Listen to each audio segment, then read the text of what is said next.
সবাইকে অনেক অনেক স্বাগত জানাচ্ছি আজকের দিনের প্রথম অনুষ্ঠানে। আজকে যে বিষয়টা নিয়ে আলোচনা করব সেটি হলো বুধের গোচর। বুধ আগামী 16ই ডিসেম্বর রাত্র 2:58 অর্থাৎ 15 তারিখ দিন পার হয়ে রাত্রেবেলা 2:58 সময় বুধ মার্গী হচ্ছে এবং সেটা বৃশ্চিক রাশিতে যেখানে সে অবস্থান করেছিল। এবং আপনারা জানেন বুধ এর আগে 28 ডিগ্রি সামথিং গিয়ে বক্রি হয়, এখন সে মার্গী যখন হচ্ছে তখন 12 ডিগ্রি 17 সময় এসে সে মার্গী হচ্ছে। আর ইতিমধ্যেই আমি আরেকটা ভিডিওতে আলোচনা করেছি সূর্যের গোচর নিয়ে। সূর্য 15 তারিখ এইখানে গোচর করে যাচ্ছে রাত্র 8:25 সময় ধনু রাশিতে। অর্থাৎ সূর্যদেব যখন রাশি পরিবর্তন করছে, বৃশ্চিক রাশি থেকে ধনু রাশিতে যাচ্ছে, ঠিক তার কয়েক ঘন্টা পরেই বুধও কিন্তু মার্গী গতি লাভ করা শুরু করছে।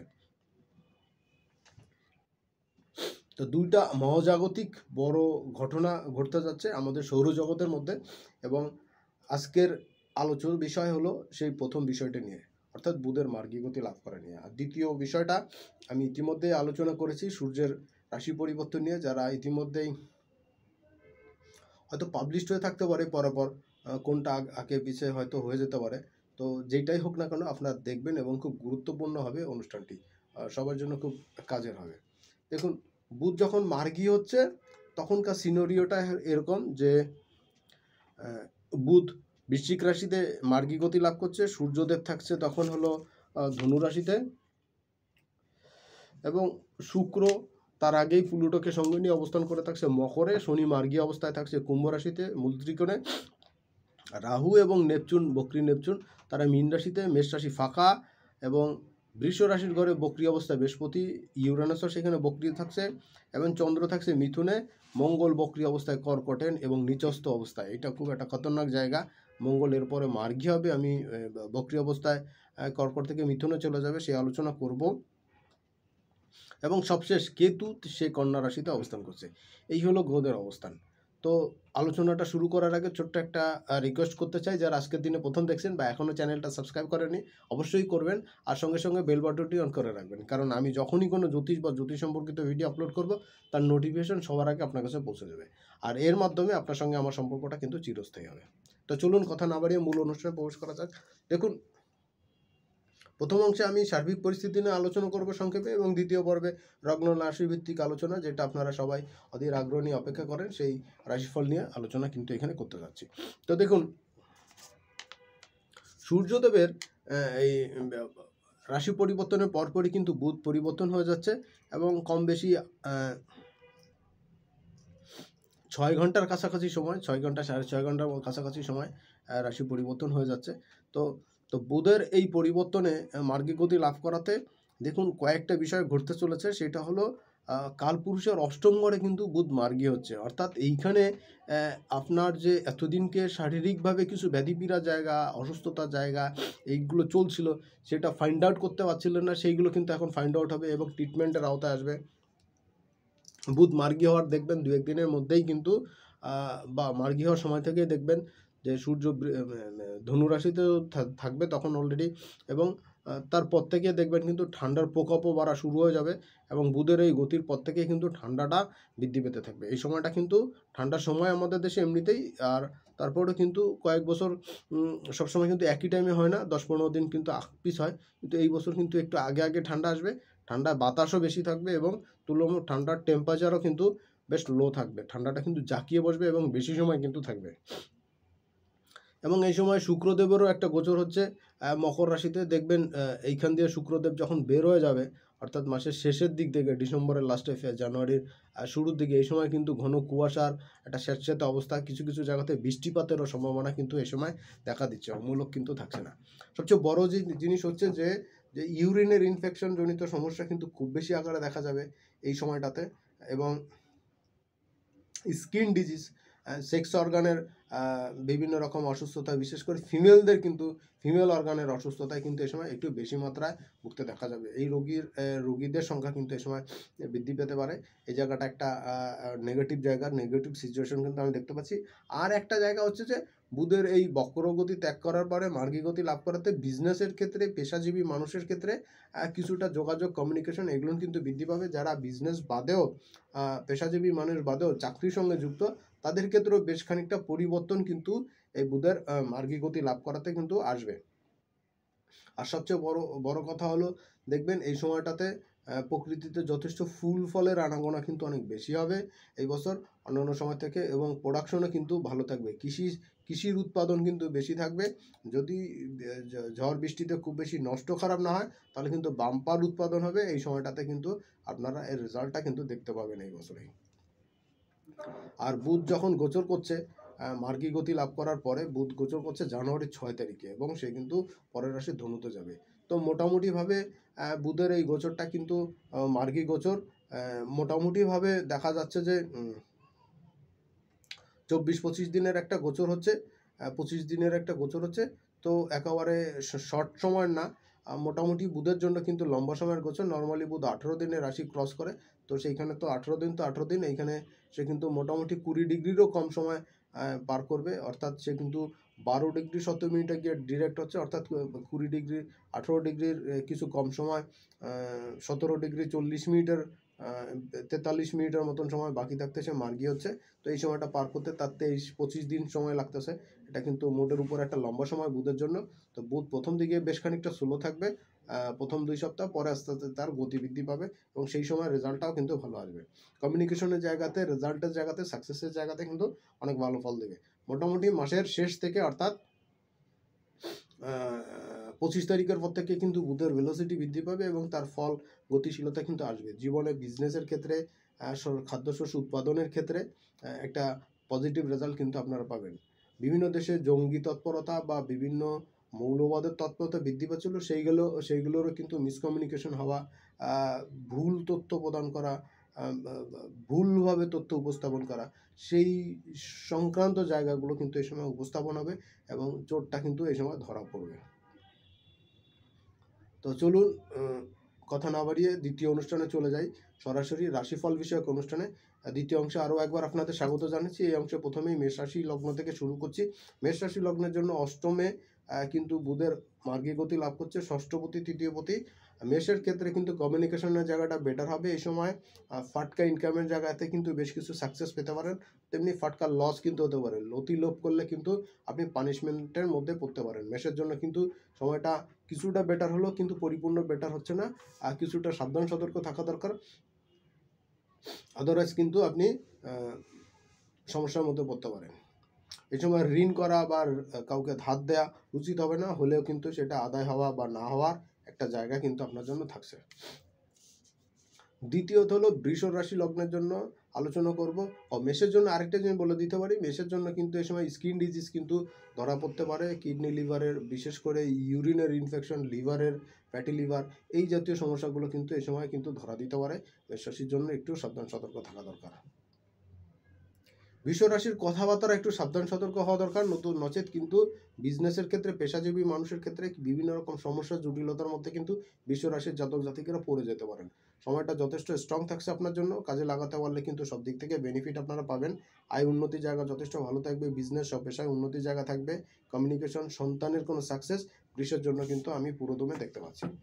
পরের রাশি হলো মিথুন রাশি। মিথুনের জন্য কিন্তু এই গোচরটা 6-এ ওদের মার্গী গোচর, এবং সে ফার্স্টলি এরপরে যাওয়া শুরু করবে 20 তারিখের পর থেকে। সেই সময়টা কিন্তু মিথুনের জন্য বেশ স্ট্রং থাকবে, বেটার পজিশন থাকবে। কম্পিটিশনে মিথুন কিন্তু সাকসেস পাবেন, বন্ধুস্থানীয় ব্যক্তির সাহায্য সহায়তা পাবেন, মায়ের প্রপার ট্রিটমেন্ট আসবে। মায়ের কিন্তু ট্রিটমেন্টের ক্ষেত্রে, চিকিৎসার ক্ষেত্রে ভুল ট্রিটমেন্ট চলছিল বা সঠিক ট্রিটমেন্টটা হচ্ছিল না, সেখানে লেন্দি হচ্ছিল, সেই জায়গাতে কিন্তু রিকভার করার একটা জায়গা দেখাচ্ছে, এবং দ্রুত আরোগ্য লাভ করার একটা সময় কিন্তু মিথুনের জন্য কিন্তু দেখা যাচ্ছে। মিথুন রাশি লগ্নের জন্য সময়টা কিন্তু মোটা দাগে সাফল্যের একটা জায়গা কিন্তু আমি দেখতে পাচ্ছি। মিথুনের জন্য আরেকটা বিষয় হচ্ছে যে মিথুনের কর্ম সংক্রান্ত জায়গাতে সাফল্য কিন্তু এই সময় আসতে দেখা যায়। মিথুনের আয় ইনকাম বৃদ্ধি পাওয়া, আয় ইনকামের জায়গাতে সাফল্য আসা, এইগুলো কিন্তু মিথুনের জন্য বৃদ্ধি পাবে। বন্ধুস্থানীয় ব্যক্তির সাহায্য সহায়তা পাবে, বিভিন্ন রকম কমিউনিকেশন, বিজনেস কমিউনিকেশন, এটা কিন্তু বৃদ্ধি পাবে। যারা কথা বিক্রি করে খান বা প্রচুর কথা বলতে হয় কাজের জন্য, সেলস মার্কেটিংয়ের কাজের সঙ্গে যুক্ত, তাদের জন্য পুরো দস্তুর কিন্তু সাফল্য এই সময় আসবে। কর্কট রাশি লগ্নের জাতক জাতিকাদের জন্য এই সময়টা মোটের উপর একটা পজিটিভ জায়গা আমি দেখতে পাচ্ছি কর্কটের জন্য। কর্কটের জাতক জাতিকাদের জন্য কিন্তু এই সময়টা মোটা দাগে সাফল্য আমি দেখতে পাচ্ছি। আপনার তৃতীয় এবং দ্বাদশপতি বুধ সে পঞ্চমে গোচর করছে, মার্গী অবস্থা নিচ্ছে। তো সন্তানের সাফল্য আসবে, সন্তানের পরীক্ষার রেজাল্ট বা আপনার রেজাল্টের ক্ষেত্রেও কিন্তু এক ধরনের সাফল্য কিন্তু আপনারা পাবেন কর্কট রাশির জাতক জাতিকারা। লাইফ পার্টনারের তরফ থেকে পূর্ণ সাহায্য সহযোগিতা পাবেন। বিজনেসের ক্ষেত্রে, স্বপেশার ক্ষেত্রে সাকসেস রেট বৃদ্ধি পাবে, প্রচার প্রসারণা আসবে, লাইফের সাফল্য এই সময় আসবে, আয় ইনকাম বৃদ্ধি পাবে। ইনকামের জন্য যারা বিদেশ থেকে টাকা পান বা দূর থেকে টাকা পয়সা আনা নেওয়ার কাজের সঙ্গে যুক্ত বা ফরেন কারেন্সির মধ্যে যাদের পেমেন্ট হয় তাদের জন্য কিন্তু মোটা দাগে একটা সাফল্যের সময় কিন্তু আমরা এই সময় দেখতে পাচ্ছি। পরের জায়গায় আলোচনা করব সিংহ রাশির দ্বিতীয় একাদশপতি চতুর্থে গোচর করছে মার্গী গতিতে। তো এই সময় কিন্তু সিংহের জন্য হারানো নেমফেম বা কিছুটা বাধাবিঘ্ন হচ্ছিল লাইফ স্টাইলে চলার ক্ষেত্রে, সেই জায়গাতে কিন্তু কিছুটা সাফল্য এই সময় পাবেন। কর্মের ক্ষেত্রে উন্নতির জায়গা এই সময় থাকছে, কর্মের উন্নতি পাবেন, কর্মের সাফল্য পাবেন, আয় ইনকাম আসবে এবং আর্থিক ক্ষেত্রে কিন্তু সাফল্য কিন্তু এই সময় আসবে, ধরা দিবে। ইনকামের ক্ষেত্রে কিন্তু বড়সড় একটা সাফল্য এই সময় পাবেন, আয় ইনকামের ক্ষেত্রেও একটা সাফল্য পাবেন, কর্মের উন্নতি এই সময় পাবেন। যারা রাজনীতির সঙ্গে যুক্ত তাদের ক্ষেত্রেও কিন্তু এই সময় বড়সড় সাফল্য কিন্তু এই সময় দেখা যাচ্ছে। কন্যা রাশির ক্ষেত্রে রাশির অধিপতি এবং দশমপতি বুধ সে তো আপনার তৃতীয় গোচর করছে, সুতরাং কন্যার জন্য কিন্তু বেশ খানিকটা বাধাবিঘ্ন চলছিল, কর্মের উন্নতির ক্ষেত্রে বাধা হচ্ছিল, ভাগ্যের ডেভেলপমেন্টের ক্ষেত্রে পরিপূর্ণ সাহায্য পাচ্ছিলেন না। এই সময় কিন্তু আপনার ফেভারে আসা শুরু করবে, আয় উন্নতি বৃদ্ধি পাবে, কর্মের উন্নতি আসবে, ডেভেলপমেন্ট আসবে, আর লাইফ পার্টনারের তরফ থেকে পূর্ণ সাহায্য সহযোগিতা পাবেন। এই সময় বিভিন্ন জায়গাতে অনেক বড় বড় উৎস থেকে কমিউনিকেশন হবে। কর্মের না হওয়া কাজগুলো বা যে কাজগুলো হতে বাধা হচ্ছিল, দেরি হচ্ছিল, সেই জায়গাতে কিন্তু সাফল্য এই সময় পেয়ে যাবেন। মোটা দাগে সাফল্য কিন্তু এই সময় আপনার জন্য অপেক্ষা করছে। মোরাললেস কন্যার জন্য এই গোচর আমি বলবো যথেষ্ট স্ট্রং থাকছে। তুলা রাশির লগ্নে জাতক জাতিকাদের জন্য বলবো দ্বাদশপতি নবমপতি দ্বিতীয় গোচর মার্গী গতিতে, আয় ইনকামের জায়গা যথেষ্ট ভালো হবে, সেভিংসের জায়গাটা ভালো হবে যদি একটু সচেষ্ট হন, পুরনো পাওনাগন্ডা আদায় হওয়া, লাভ লস বৃদ্ধি পাওয়া, ইনকামের ক্ষেত্রে যথেষ্ট গুরুত্ব বহন করছে, ভাগ্যেরও উন্নতি এ সময় থাকছে। যারা ঘুরে ঘুরে কাজ করেন, সেলস মার্কেটিংয়ের কাজ করেন, তাদের জন্য কোনো অপরচুনিটি সুযোগ কিন্তু এ সময় পেতে পারেন। কর্মে বহুল সাফল্য কিন্তু এ সময় আসতে দেখা যায়। লাইফে বড়সড় চেঞ্জ, বড়সড় পরিবর্তন কিন্তু এই সময় আসতে দেখা যায়। লাইফ পার্টনারের তরফ থেকে পূর্ণ সাহায্য সহযোগিতা আসতে দেখা যায়। অবিবাহিতের বিবাহের যোগ বা প্রেম ভালোবাসার ক্ষেত্রে কোনো পরিণতি আসা, এইগুলো কিন্তু এই সময় মোটা দাগের সাফল্য থাকছে। পরের রাশি বৃশ্চিক। দেখুন বৃশ্চিক রাশির ক্ষেত্রে অষ্টমপতি একাদশপতি সেই আপনার রাশি লগ্নের উপরে কিন্তু মার্গী গতি লাভ করছে। এতদিন কিন্তু আপনি মিসআন্ডারস্ট্যান্ডিংয়ের মধ্যে ছিলেন, মিসকমিউনিকেশনের মধ্যে দিয়ে ছিলেন, সেই জায়গা থেকে কিন্তু আপনি উদ্ধার পাচ্ছেন। এটা আপনার জন্য মোটা দাগে একটা সাফল্যের জায়গা আমি দেখতে পাচ্ছি। প্রেম ভালোবাসার ক্ষেত্রে, দাম্পত্য জীবনের ক্ষেত্রে কিছুটা মিসকমিউনিকেশন চলছিল, মিসআন্ডারস্ট্যান্ডিং চলছিল, কথাবার্তা কম হচ্ছিল, সম্পর্কটা ভালো যাচ্ছিল না, স্পাউসের শরীর স্বাস্থ্য ভালো যাচ্ছিল না, সেই জায়গাতে কিন্তু উত্তরোত্তর এখন ডেভেলপমেন্ট পাবেন। বিজনেসের ক্ষেত্রে, স্বপেশার ক্ষেত্রেও কিন্তু এখন সাকসেস পাবেন। মোটা দাগে বৃশ্চিক লগ্নের জাতক জাতিকাদের জন্য এই গোচরে কিন্তু মারদাঙ্গা সাফল্যের সময় কিন্তু আমি দেখতে পাচ্ছি। পরের রাশি লগ্ন হলো ধনুরাশি। ধনুরাশির সপ্তম এবং দশমপতি বুধ সে আপনার দ্বাদশেই কিন্তু গোচর করছে এবং মার্গী গতিতে। সো আপনার ঘোরাঘুরির মাধ্যমে যারা কাজ করেন বা ঘোরাঘুরির মাধ্যমে ঘুরে ঘুরে যারা কাজ করেন, সেলস মার্কেটিংয়ে কাজ করেন, ট্যুর ট্রাভেল কাজের সঙ্গে যুক্ত, তাদের জন্য মারদাঙ্গা সাফল্য আসবে এই সময়। আর ট্যুর ট্রাভেলের বিজনেসে সাফল্য আসবে, আর্থিক ক্ষেত্রে কিন্তু শ্রীবৃদ্ধি ঘটবে, বিজনেসের ক্ষেত্রে প্রতিযোগিতা বৃদ্ধি পেলেও কিন্তু সাকসেস এই সময় আপনার মোটা দাগে আসবে। আর কর্মের উন্নতি, কর্মের প্রসার কিন্তু এগুলো সব ক্ষেত্রেই কিন্তু আপনার জন্য একটা মোটা দাগে সাফল্য কিন্তু আমি দেখতে পাচ্ছি। আই ইনকামের ক্ষেত্রে বড়সড় আই ইনকাম আপনারা পেয়ে যাচ্ছেন এই সময়। ধনুরাশির ক্ষেত্রে আর্থিক শ্রীবৃদ্ধি সময় পাবেন এবং কাজের চাপ, কাজের লোড বৃদ্ধি পাবে এবং সেটা সাকসেসও পাবেন। মকর রাশি লগ্নের জাতক জাতিকাদের ক্ষেত্রে একাদশে বুধের মার্গী গতি হচ্ছে, ষষ্ঠপতি নবমপতি একাদশে গোচর, ভাগ্যের উন্নতি, ভাগ্যের সাহায্য সহযোগিতা পাবেন, পিতৃস্থানীয় ব্যক্তির তরফ থেকে পূর্ণ সহযোগিতা পাবেন, ক্যারিয়ারের ক্ষেত্রে কিছু প্রোগ্রেস আপনি অর্জন করতে সক্ষম হবেন এই সময়টাতে। পঞ্চমে মকরের ক্ষেত্রে ফিউচারের ক্ষেত্রে সন্তানের ক্ষেত্রে সন্তানের সাফল্য, আপনার ফিউচারের ডেভেলপমেন্টের জন্য করা প্রচেষ্টা এই সময় কাজে লাগবে। আয় ইনকাম এই সময় যথেষ্ট ভালো ফল প্রদান করবে। মোটা দাগে এই সময়টা আপনার জন্য যথেষ্ট স্ট্রং থাকছে। সময়টা কাজে লাগাতে পারলে কিন্তু আয় ইনকামের ক্ষেত্রে, বিজনেসের ক্ষেত্রে মোটা দাগে সাফল্য কিন্তু আপনারা পেয়ে যাবেন। কুম্ভ রাশির জাতক জাতিকাদের ক্ষেত্রে বলবো, কুম্ভ রাশির জন্য এই গোচরটা কিন্তু মারাত্মক শুভ একটা গোচর হতে যাচ্ছে। আপনার অষ্টমপতি পঞ্চমপতি দশমে বক্রি অবস্থায় ছিল, সে মার্গী গতি লাভ করছে, অর্থাৎ কর্মে কিন্তু একটা প্রভাব আসা, একটা গতি আসা, এটা কিন্তু আপনারা দেখতে পাবেন। কর্মের প্রচার প্রসারণা এটা বৃদ্ধি পাবে, সাকসেস বৃদ্ধি পাবে। গৃহবাড়িতে সুখ শান্তির জায়গাটা বেটার হবে, গৃহ সুখ শান্তির ক্ষেত্র যথেষ্ট স্ট্রং হচ্ছে এই সময়টাতে। সন্তান রিলেটেড জায়গাতে কিন্তু সাফল্য পাচ্ছেন, সন্তানের উন্নতি প্রোগ্রেস উভয় ক্ষেত্রে সাফল্য আপনি দেখতে পাবেন। কর্মের প্রচার প্রসারণা আসবে এবং সাকসেস বৃদ্ধি পাবে, এবং সেই কারণে মানি প্রবাহ কিন্তু এ সময় যথেষ্ট ভালো থাকবে। তবে ছোটোখাটো ভুল ভ্রান্তির জায়গা থেকে কিন্তু এখন কাটাতে পারবেন এবং সক্ষমতা বৃদ্ধি পাবে। সন্তানেরও কিন্তু সাকসেস রেট এ সময় যথেষ্ট বেটার হতে দেখা যায়। সর্বশেষ রাশি মীন রাশি। মীন রাশির জন্য কিন্তু নবমে বুধের গোচর, বক্রি বুধ মার্গী গতি লাভ করলো। সপ্তম এবং চতুর্থপতি বুধ আপনার রাশি লগ্নের জন্য কিন্তু খুবই গুরুত্বপূর্ণ। নবমে ভাগ্যস্থানে বুধের মার্গী গতি কিন্তু আপনার জীবনে সেই ছেঁড়া পালে কিন্তু এখন একটা হাওয়া লাগবে।